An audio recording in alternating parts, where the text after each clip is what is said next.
E não é só a Eurocopa. O que de importante está acontecendo em território europeu. Começou hoje a cúpula do G7, vai até domingo, 3 dias. A primeira, desde que Joe Biden chegou ao poder, no dia 20 de janeiro deste ano. E a última de Angela Merkel, como diz a Angela, como eles dizem lá. Angela Merkel, que passou por tantas cúpulas, tantos encontros, tantas crises, conviveu com tantos chefes de governo e de Estado diferentes, e que no ano passado anunciou que em setembro agora vai se retirar da política. E na Alemanha há uma expectativa nervosa. Não que o país ainda esteja naquela fase, né, que alguns países mais problemáticos têm, de ficar esperando o salvador da pátria, essas bobagens. Mas porque Angela Merkel, que é criticada por uma série de coisas, provocou ira com a sua política de imigração, né, quando abriu as portas da Alemanha para 1 milhão de refugiados, até 1 milhão, foi o que ela afirmou na época. Isso provocou reclamação de outros governantes, porque achavam que isso os forçava a ir no mesmo caminho, porque a Alemanha é a locomotiva do troço, né? A maior economia da Europa. E, ao mesmo tempo, internamente, isso inclusive favoreceu o crescimento de alguns partidos xenófobos, né?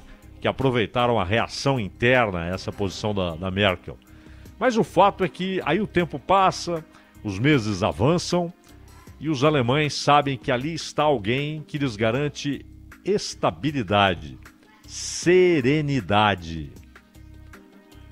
Crises, problemas, confrontos internacionais, internos, o terrível, canalha crescimento do antissemitismo na Europa e dentro da Alemanha, e é óbvio que na Alemanha há uma sensibilidade muito maior em relação a esse problema, porque foi ali que houve o protagonismo da materialização de um regime antissemita, né? Não nasceu na Alemanha, aquilo é tão antigo que na Bíblia você encontra o imperador Cláudio expulsando os judeus de Roma, mas cresceu de forma canalha no século XIX, inclusive com sistematização das ideias por pensadores como Nietzsche, né? Que mergulhou no antissemitismo e depois avançou para o anticristianismo, né? Lamentáveis influências exercidas por Nietzsche. Um gênio da música, Richard Wagner, que também durante muito tempo, depois ele mudou um pouco de posição, calou-se, inclusive rompeu com Nietzsche, mas que também durante muito tempo tinha a ideia do antissemitismo, e ali um confronto entre o antissemitismo e a ideia de um pan-germanismo, né? E ao mesmo tempo a ideia que era caríssima para Nietzsche de restaurar o classicismo greco-romano. Tudo isso, aliás, influenciou muito os nazistas, né? Inclusive a ideia do super-homem que está lá no Zaratustra. Então, para a Alemanha, o antissemitismo, além da canalice que está embutida nessa ideia, nesse movimento, e que se espalhou pela Europa e em Nova York, na cosmopolita Nova York, já há movimentos antissemitas, uma coisa canalha.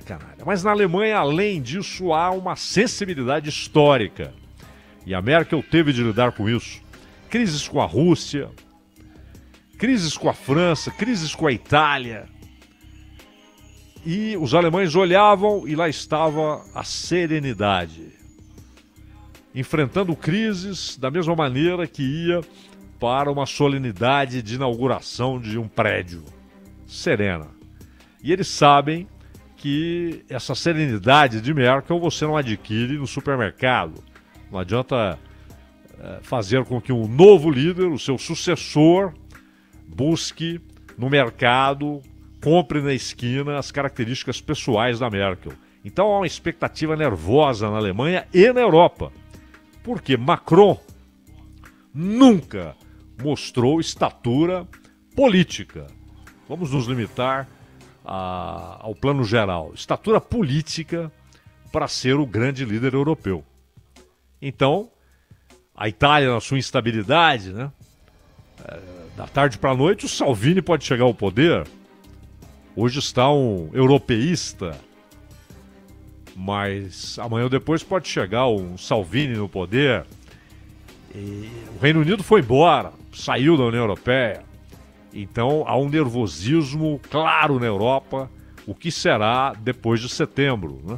Na hora de uma crise, quem vai ocupar a capacidade, o lugar da serenidade, né, que Merkel conseguiu ocupar durante tanto tempo. É o último G7 dela, o primeiro do Biden, mas claro, o Biden é acostumado com essas coisas, foi vice-presidente do Obama, conviveu com esses grandes encontros, né? E obviamente traz no seu cargo a importância que lhe dá a condição de estrela da companhia.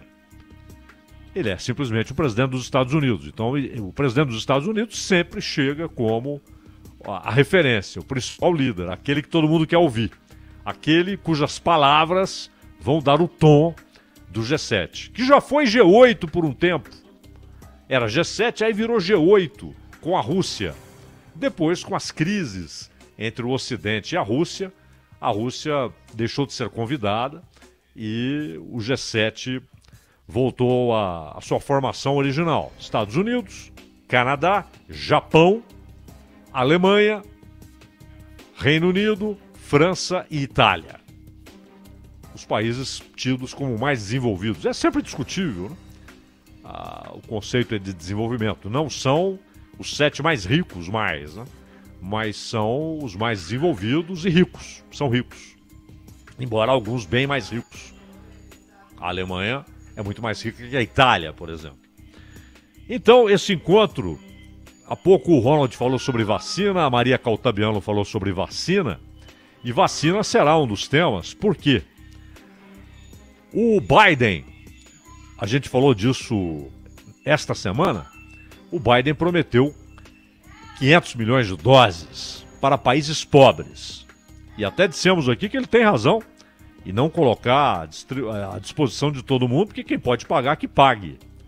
Não é? É o caso do Brasil. Pode pagar, pague.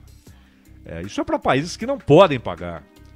Há países, na África, por exemplo, que não receberam nem sequer uma dose. Não receberam, não tem nada. Então, esses 500 milhões foram garantidos pelo Biden. E aí, o Boris Johnson garantiu outros 500. Então, 1 bilhão de doses devem ser colocadas à disposição dos países pobres até o final deste ano. A ideia, claro, é que no início de 2022 o mundo esteja às portas da superação da pandemia. Não do vírus, o vírus vai continuar por aí. A ideia é que ele esteja, depois de um tempo, domesticado, como o vírus da gripe. Domesticado, não é?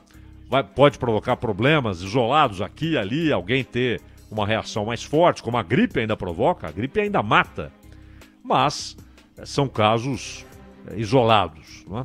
E a expectativa é essa. Mas como crise mundial, como pandemia, a ideia é que haja a superação no começo de 2022. E até por isso, a necessidade de apressar a vacinação e fazer chegar vacina onde não há. Então, os Estados Unidos e o Reino Unido acenam com essa promessa de 1 bilhão de doses, que serão entregues e será gratuito. Será gratuito, ninguém vai pagar por isso. Por isso, só países pobres receberão. E há muitos outros assuntos, inclusive alguns bilaterais. Todo mundo se lembra, é que as coisas vão sumindo do noticiário, né? Há tanta notícia. Mas vocês se lembram da herdeira e executiva da Huawei, a gigante de telecomunicações da China, Meng Wanzhou. Estão lembrados que ela foi presa no Canadá. E há um pedido de extradição dos Estados Unidos. E ela luta nos tribunais para não ser extraditada para os Estados Unidos, porque ela sabe que lá ela pode enfrentar um processo pesado com acusações de espionagem e pirataria. A Huawei é acusada de espionagem e de pirataria nos Estados Unidos. Então, ela no Canadá luta nos tribunais para que o governo do Trudeau não a extradite para os Estados Unidos. É claro que não vai ser uma decisão pessoal do Trudeau, mas sim do judiciário canadense. E a China, obviamente, também faz pressão para que o Canadá não a extradite. Esse vai ser um dos temas ali de reunião bilateral, Trudeau e Biden. Vão tratar desse assunto da Meng Wanzhou, executiva da Huawei. E há também um destaque aqui, porque alguns países foram convidados. Então, além dos 7, foram convidados Austrália, Índia, África do Sul e Coreia do Sul. Aqui está já a influência de Joe Biden, porque esse convite para Austrália, Índia, África do Sul e Coreia do Sul tem a ver com o movimento que o Biden já iniciou. Nós, inclusive, tratamos disso aqui. O Biden teve uma reunião com governantes da Austrália, do Japão e da Índia para formar uma frente de resistência à expansão chinesa. Claro, expansão militar na Ásia, mas expansão política e econômica no mundo inteiro, inclusive na África, né? Onde há um movimento imperialista do governo chinês.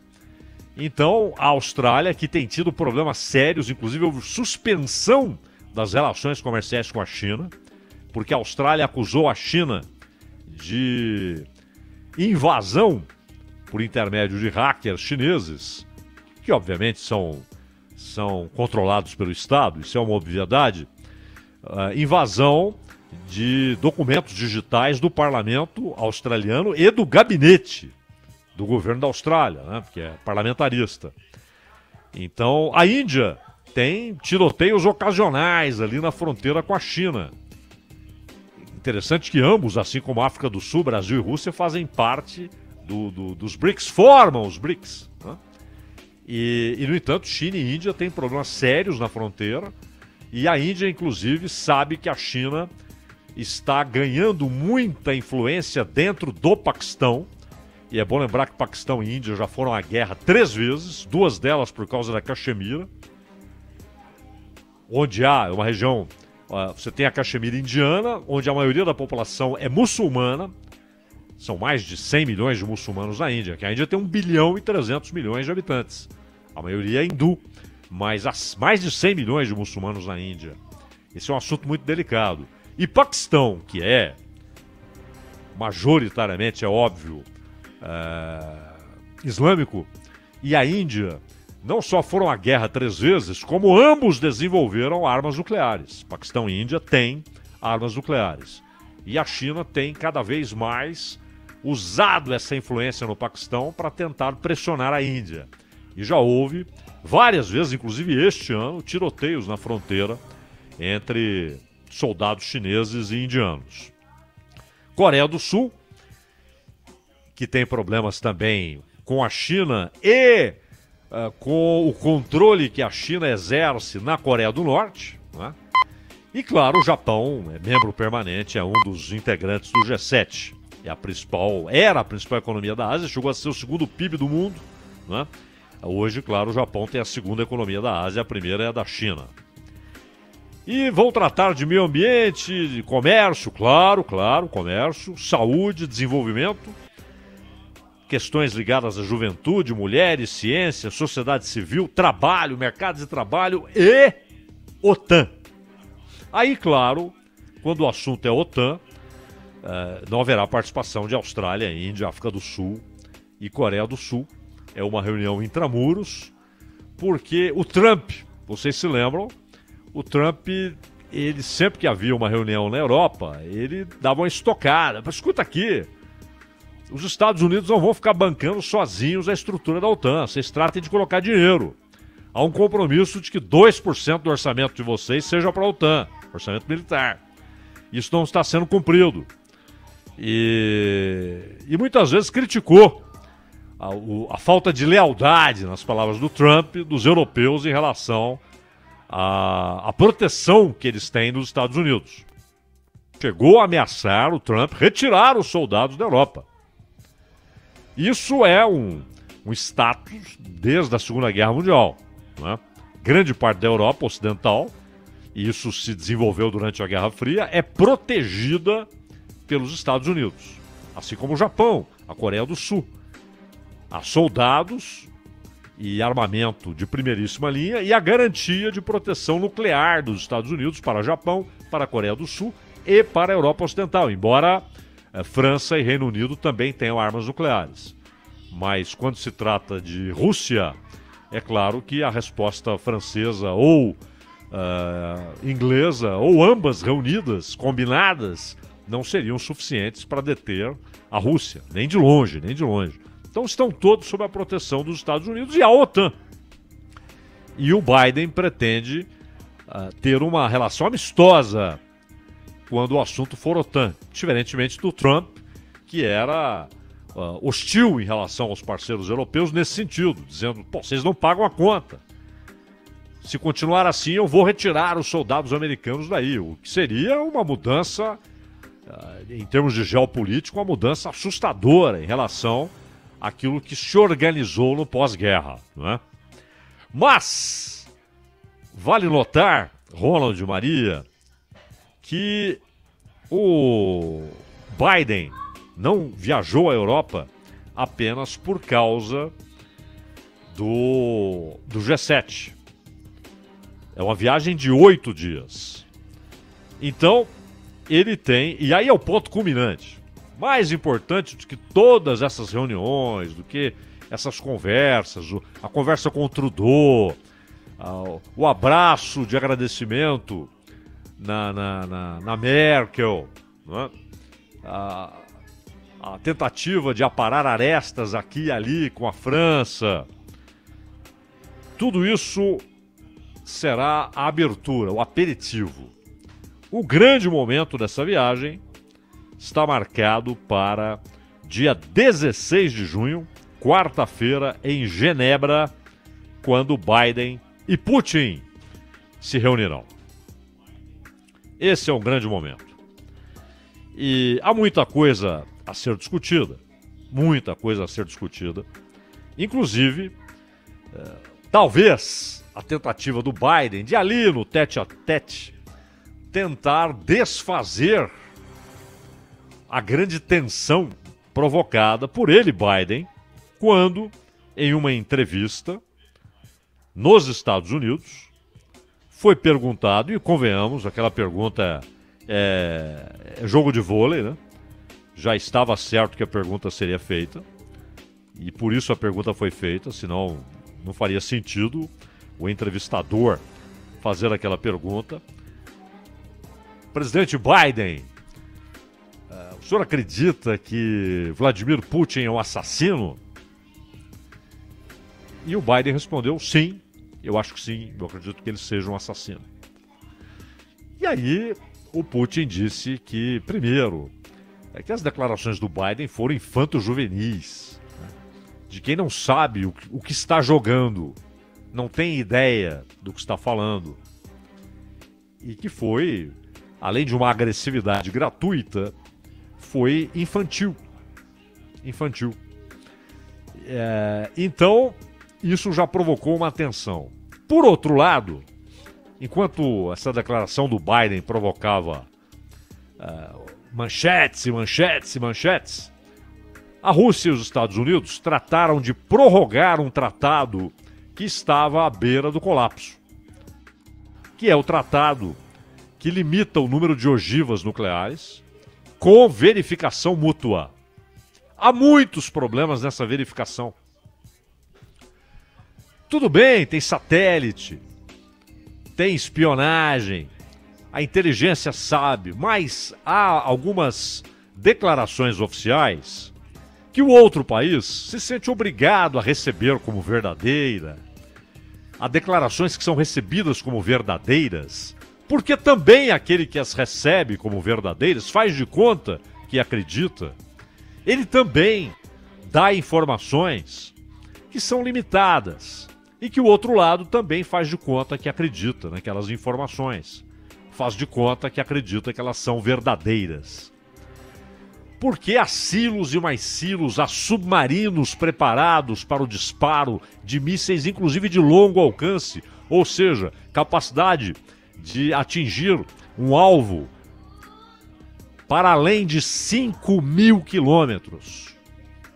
Então você tem as armas táticas até 500 quilômetros, médio alcance de 500 a 5.000 e as armas estratégicas, que alcançam alvos em qualquer canto da Terra. E os Estados Unidos e a China, e os Estados Unidos e a Rússia têm o que ninguém tem, nem a China. Eles têm artefatos de hidrogênio. Para a gente ter uma ideia, se o TNT é o estopim da bomba atômica, um artefato atômico é estopim da bomba de hidrogênio. Nem a China tem isso. Só Estados Unidos e Rússia. A Rússia herdou da União Soviética. Uma parte do arsenal ficou no Cazaquistão, mas majoritariamente na Rússia. E o acordo, ele estava muito próximo de ir para o espaço. Só que, com a chegada do Biden, a Casa Branca tratou de prorrogar. Conversou com a Rússia falou, concordo, prorroguemos por mais um ano. E aí a gente vê se renova ou não. Mas há muita dificuldade nas verificações. E há a questão dos mísseis de médio alcance.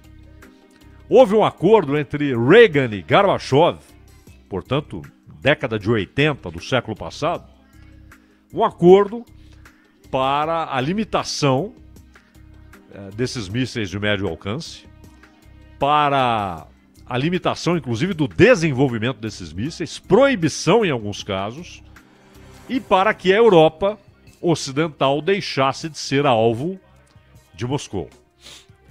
Porque no início dos anos 80, havia vários mísseis de médio alcance apontados para Londres, Bonn, porque na época Bonn era a capital da Alemanha Ocidental, né?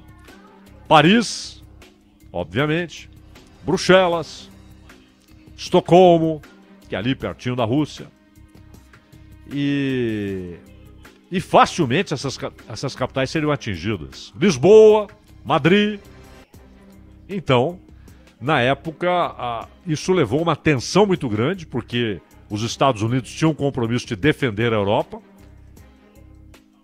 Então, eles também colocaram mísseis de médio alcance. E aí houve um acordo Reagan-Gorbachev. Só que,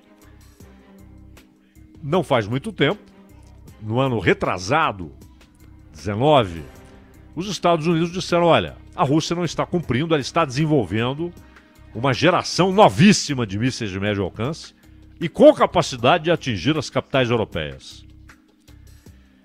O Putin disse que não, mas falou que tudo bem, querem sair do acordo, para mim é na hora. É claro que o Putin também queria sair do acordo.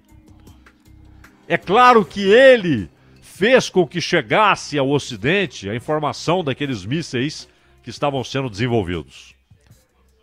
Porque ele queria sair do acordo, ele queria liberdade para o desenvolvimento desses mísseis. E foi o que aconteceu. O acordo foi para o espaço.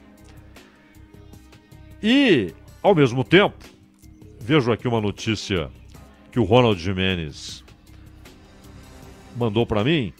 O Wang Yi, que é o chanceler da China, pediu que Estados Unidos e Rússia reduzam mais seus arsenais nucleares. O pedido foi feito hoje, dias antes desse encontro. Será quarta-feira, está marcado para quarta-feira em Genebra, entre Putin e Biden. E aqui ele diz o seguinte: a China se opõe ao desenvolvimento e à mobilização de sistemas de defesas de mísseis regionais e globais de um certo país que minam a estabilidade estratégica, e a China se opõe à mobilização de mísseis balísticos terrestres de alcance intermediário do mesmo país na vizinhança de outros países. Vamos devagar. A China tem dois objetivos: que Estados Unidos e Rússia parem de desenvolver os seus arsenais para que a China os alcance.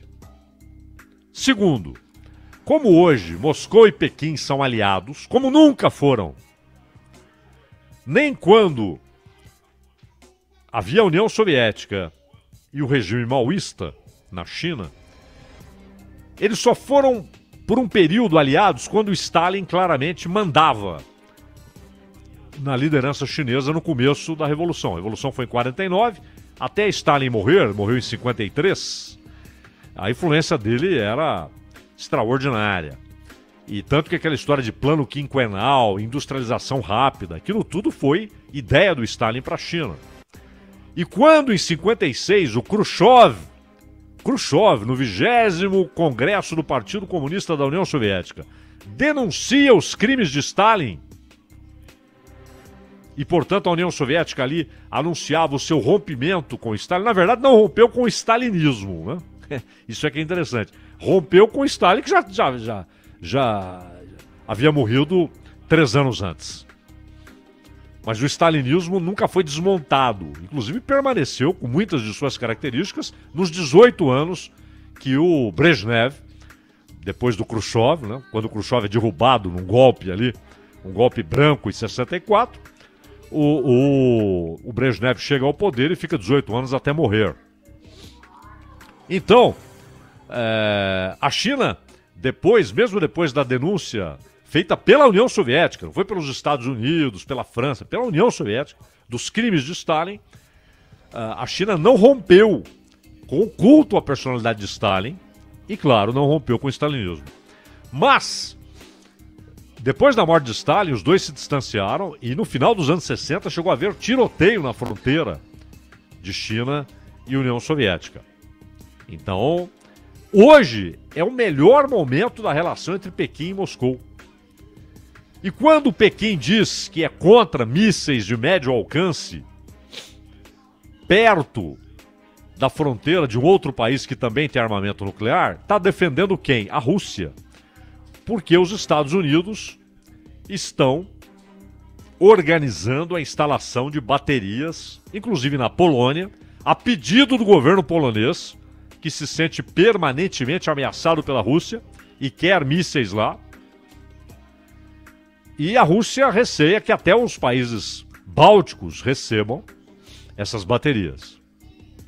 Já denunciou, já reclamou e até por isso o Putin quis sair daquele acordo a que nos referimos para ter de novo o desenvolvimento de uma forte geração de mísseis de médio alcance para colocar a Europa sempre dormindo com o olho aberto, tá? Com esses mísseis de médio alcance da Rússia. Então, são muitos os assuntos, mas claro, o primeiro aperto de mãos e o início da conversa será necessariamente tenso. O Putin é o mais competente chefe de governo, e no caso dele também de Estado. Ele é chefe de governo porque tem primeiro-ministro, mas ninguém manda na Rússia senão o Putin. Inclusive o judiciário se dobra ao Putin. Ele é o mais competente em termos de relações internacionais. Ninguém se move no chamado tabuleiro das relações internacionais com a desenvoltura, a inteligência, a perspicácia de Vladimir Putin. Então, ele não ficou sem dormir quando foi chamado de assassino pelo Biden. Mas ele vai usar isso. Ele vai usar isso para já ter um Biden ali meio na defensiva. Quem chega tendo de pedir desculpas não é ele, é o Biden. E esse jogo parece uma coisa pequenina, muito pequena, né? Muito pequena. Afinal, tantas questões de interesse global serão tratadas ali. Mas o jogo psicológico entre dois líderes, ele tem muito peso. Um dos momentos mais constrangedores da presidência Trump foi quando ele e Putin se encontraram e na hora declaração conjunta com ambos diante dos repórteres e de convidados, o Trump agiu de maneira constrangedora. Quase que o tempo todo pedindo desculpas ao Putin por essa e aquela informação que saiu do serviço de inteligência dos Estados Unidos e que incriminava a Rússia nisso ou naquilo. Foi constrangedor. Ou seja, o Putin ganhou o jogo psicológico facilmente com o Trump. E vai tentar fazer a mesma coisa com o Biden na próxima quarta-feira.